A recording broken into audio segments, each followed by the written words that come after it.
This is one of my favourite stories by one of my favourite authors. It's called You're Thinking About Doughnuts, and it's by Michael Rosen. I love reading this story to classes of all ages because I think the first chapter ends with such a brilliant cliffhanger. Chapter 1. Frank said he didn't want to go, but Mum said he had to. "Can't I stay here on my own?" he said. Mum shouted at him. "Why do we always have this nonsense? I can't leave you here with your nan every Friday, can I? And I can't leave an 8-year-old boy on his own in the house for 3 hours of an evening." "I want to stay here," said Frank. "You're not listening to me, are you? You're coming, and that's that." Frank knew the "that's that" business. There was never any getting around Mum when she came out with the "that's that." He sat there saying "that's that" to himself without making a sound, and at the same time pulling a funny face. "That's that, that's that." Luckily for him, Mum didn't see. She was busy putting her overall in her bag and pinning up her hair. "Can I bring my cars?" said Frank. "And what happened last time you brought your cars?" said Mum. Frank looked very hard at the ground and tried not to laugh. "Yes, you may laugh, Frank, but it wasn't you that put your foot on one of those cars and went flying down the corridor at 90 miles an hour, was it?" Frank remembered his mum doing just that. "I could have broken my neck. Can you imagine me in the hospital, my friends coming to see me saying, 'How did it happen, love?' and I say, 'I had a car accident.' 'Oh dear,' they say. 'Were you in the car or were you run over?' 'No,' I say, 'I was on the car. I put my foot on it.'" Frank listened. Sometimes she was funny when she was cross, he thought. "Bring a comic or something, will you? I don't think you'll be able to break my neck with the Beano, will you?" Frank nipped upstairs and dug out an ancient comic without a cover from under his bed, and next thing Frank and Mum were off.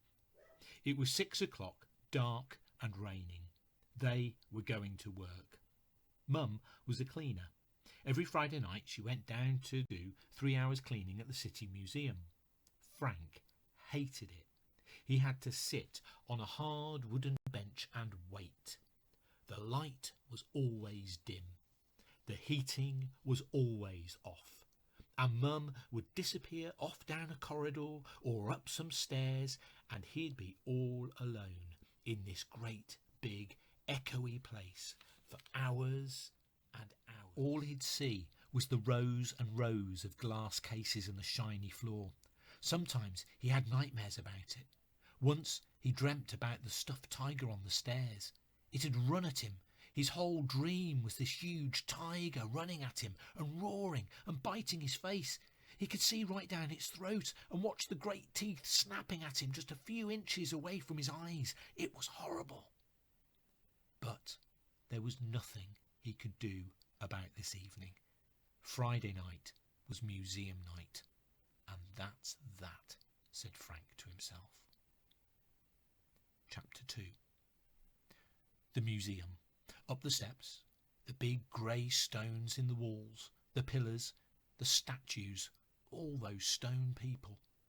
"Blimey," thought Frank, "one of them winked. That one at the end. The one with the beard and the sword and no clothes on. He winked. I saw him."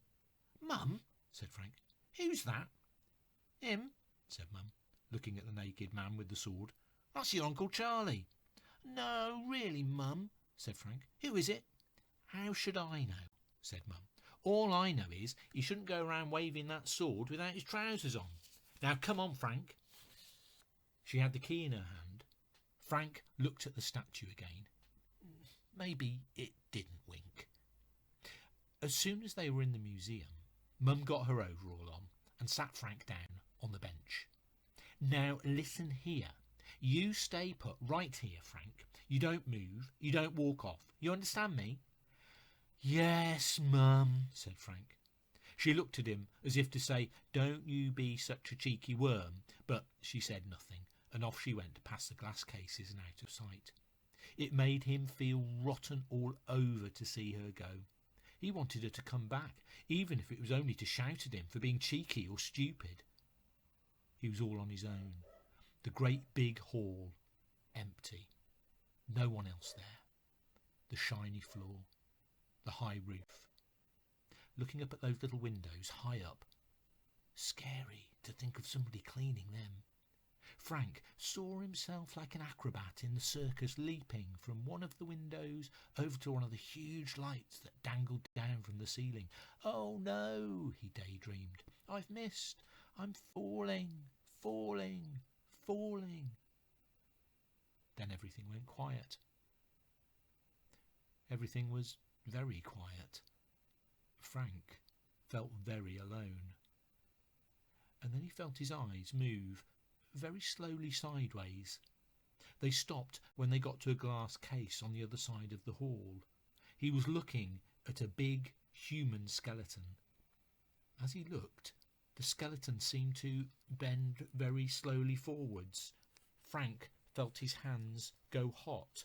The skeleton's hand seemed to fiddle with something in one corner of the glass case. He heard a rattling. He swallowed, and the noise in his throat swelled up in his ears. The skeleton opened the front of the glass case. It did. He saw it. And then it stepped out on the shiny museum floor, and it began to walk. Frank didn't move. It was walking towards him. He couldn't move. A great white skeleton was walking slowly across the shiny floor towards him. All Frank dared do was stare. But it was unbearable to watch it walking nearer and nearer. Finally, it arrived at Frank's bench, and it stood over him. Frank looked up into the dark holes where the eyes should be, and it spoke to him.